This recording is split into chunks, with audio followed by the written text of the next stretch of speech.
Čaute ľudia, pri mojom ďalšom videu, v ktorom vám ukážem, ako si zjednodušiť prístup na internet, na hociakú stránku. Že otvorím si poznámkový blok a napíšem doňho echo medzera off nový riadok si dám, doňho napíšem echo medzera stránka medzera, môže to byť hociaká stránka, my dáme ja dám napríklad Facebook a dám zase nový riadok, doňho napíšem start medzera a názov tej stránky, čiže tak to dáme http www.facebook.com.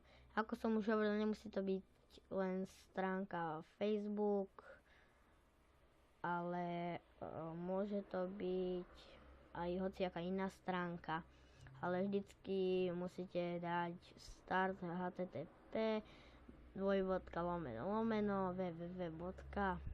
A tam napísať názov tej stránky, už potom koncovku je jedno, akú dáte, no nie ako jedno, ale že môže to byť stránka s hociakou koncovkou, nemusí to byť len s kom.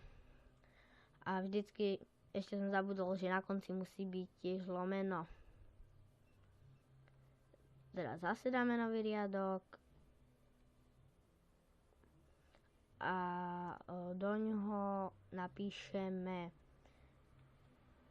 pause.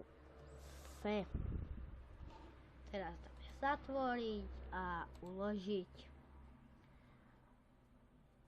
Uložíme to, musíme dať uložiť vo formáte všetky súbory, názov súboru, dáme to na pracovnú plochu a uložiť vo formáte všetky súbory.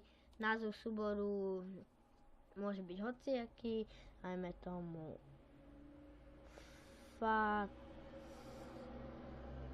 facebook.bat.